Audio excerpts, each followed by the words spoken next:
She wasn't after drugs, parties, or even popularity. What she wanted was more dangerous, power over everyone around her, and she found it through their own laptops. Before we dive in, drop a comment telling me where you're watching from. And don't forget to subscribe to BYTE Crimes for more chilling true crime stories like this one. It started like any other morning at Westbrook High School in Jacksonville, Florida. Teachers hustled into classrooms.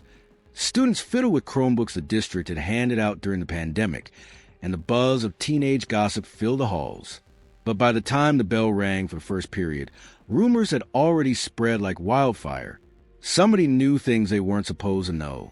Private text messages, bank account balances, even the password to the school principal's Netflix account.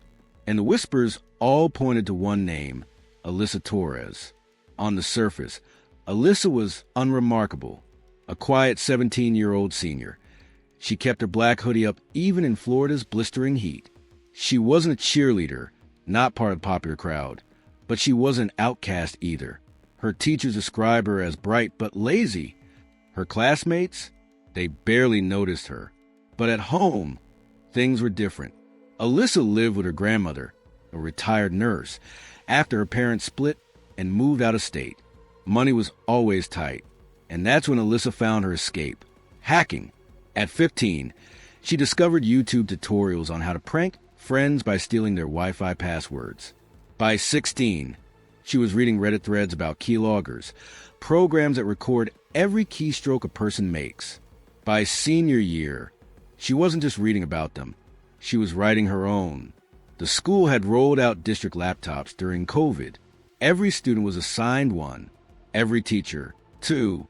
The idea was to bridge the digital divide. But for Alyssa, it was an open invitation. Using a simple USB stick she disguised as a phone charger, Alyssa installed her custom keylogger, Phantomi, on computers she borrowed from friends who thought she was just helping them fix slow performance. Within days, she had her classmates' Facebook passwords. Within weeks, she had access to teachers' grading portals. The first time she logged into a teacher's account and saw the answer key to a math quiz, she nearly screamed with excitement.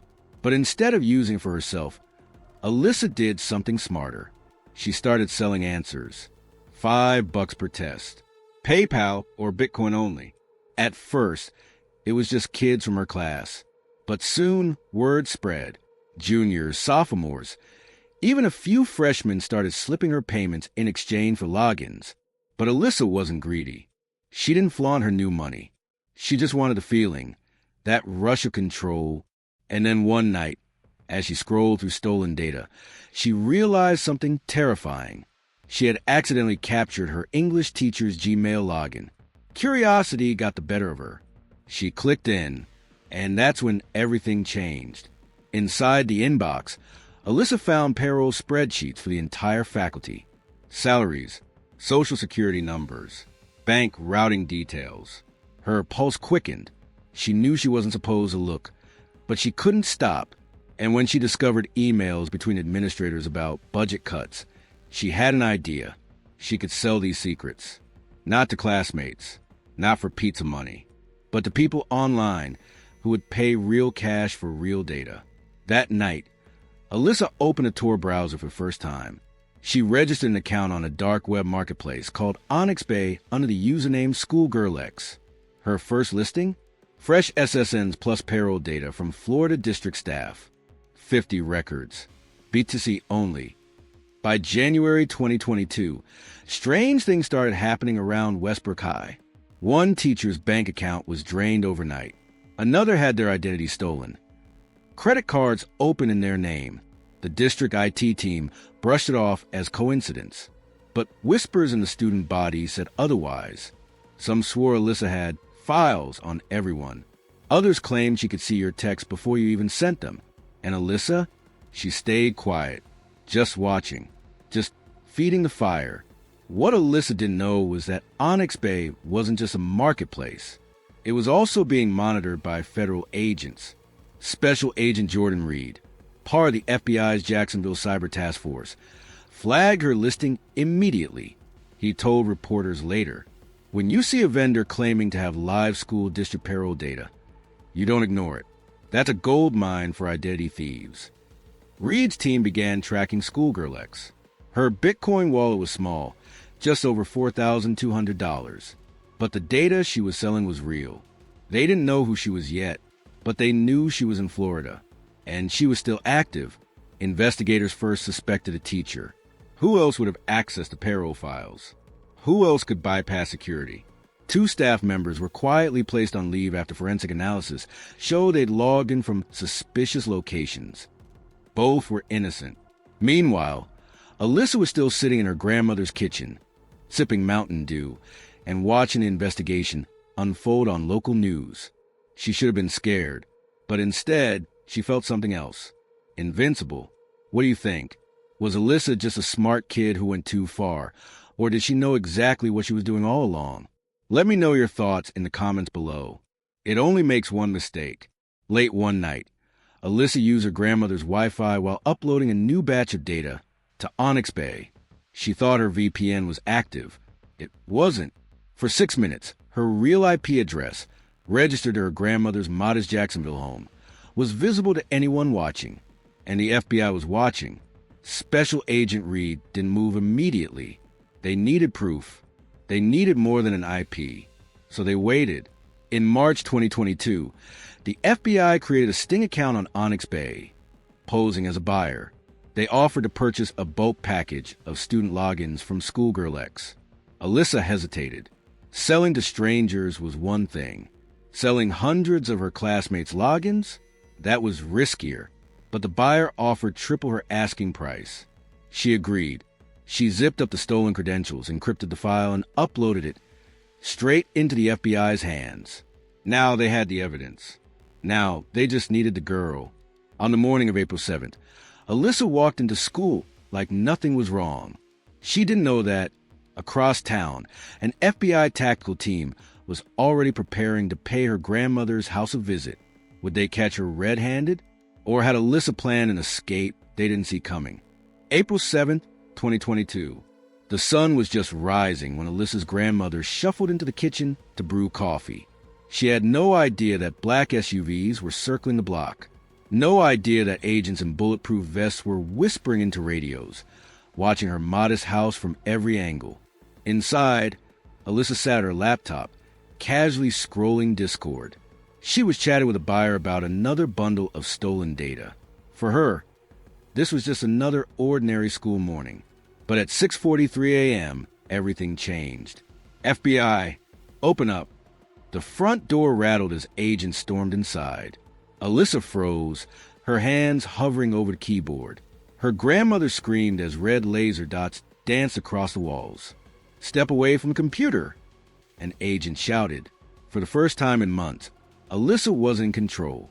When agents cuffed her, Alyssa's face was blank, expressionless, almost cold. But investigators said her hands trembled the entire walk to the SUV. In her bedroom, agents seized a Chromebook filled with keylogger logs, a USB stick disguised as a pink phone charger, a spiral notebook with scribbled Bitcoin addresses. The evidence was undeniable, but the bigger question remained.